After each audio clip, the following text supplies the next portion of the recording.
Cricket superstar Shakib Al Hasan এবং আলোচিত চলচ্চিত্র অভিনেতা জায়েদ খানের ছোট্ট একটি ভিডিও ফাঁস হয়েছে। ফাঁস হওয়া একটি ভিডিওতে তাদের দুজনকে প্রথমবারের মতো একসঙ্গে দেখা যায়। সুইমিং পুলের পাশে দাঁড়িয়ে সম্ভবত সেলফি তুলতে যাচ্ছিলেন ক্রিকেটার সাকিব আল হাসান। তার ঠিক পাশেই দাঁড়ানো চিত্রনায়ক জায়েদ খান। হঠাৎ দেখা যায় সাকিব তার হাতে থাকা মোবাইল ফোনটি সুইমিং পুলের পানিতে ছুঁড়ে ফেলে দিয়ে হেঁটে চলে যান। কিছু বুঝে ওঠার আগেই সাকিবের এমন আচরণে হতভম্ব হয়ে যান জায়েদ খান। সামাজিক যোগাযোগ মাধ্যমে ছড়িয়ে পড়া কয়েক সেকেন্ডের একটি ভিডিও ক্লিপে দেখা গেছে এমন দৃশ্য। বিষয়টি নিয়ে ক্ষোভ প্রকাশ করেন জায়েদ খান। পানিতে ফোন ছুঁড়ে ফেলার এই ঘটনাটি এই অভিনেতার নিশ্চয়ই আঁতে ঘা লেগেছে। ফলে চটে গিয়ে ক্ষোভ ছাড়লেন সাকিবের ওপর। অনুসারীদের কাছে এই ঘটনার জন্য সাকিব আল হাসানের বিচার চাইলেন। বুধবার 1 মে সকালে জায়েদ খান তার ভেরিফাইড ফেসবুক পেজে একটি পোস্ট করেন।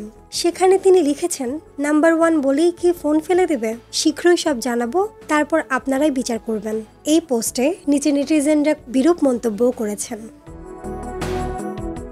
মাহাদি মল্লিক নামে একজন লিখেছেন, মোবাইলের বিজ্ঞাপন সম্ভবত।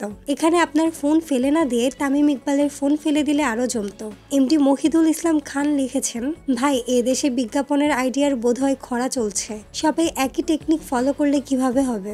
মীর তাজনিমুর রহমান গৌরব নামে আরেকজন লিখেছেন, উনি কাজটা ঠিক করে নাই, আপনাকে ফেলে দেওয়া উচিত ছিল।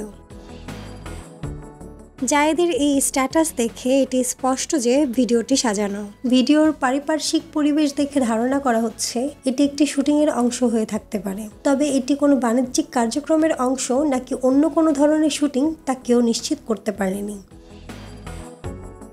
ভিডিওর ধারণ বলছে শুটিংয়ের কোনো এক ফাঁকে কেউ এটি তার মোবাইলে ধারণ করে থাকতে পারেন। কয়েক হাত ঘুরে পরে সেটি আমাদের হস্তগত হয়।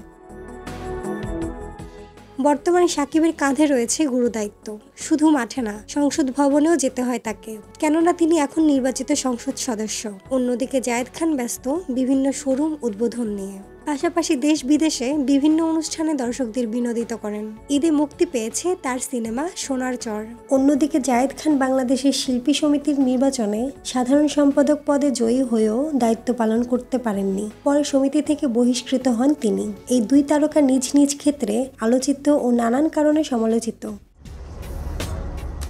ফাঁস হওয়া ভিডিওর বিষয়টি নিয়ে তাদের সঙ্গে বারবার যোগাযোগের চেষ্টা করা হলেও কোনো সাড়া পাওয়া যায়নি।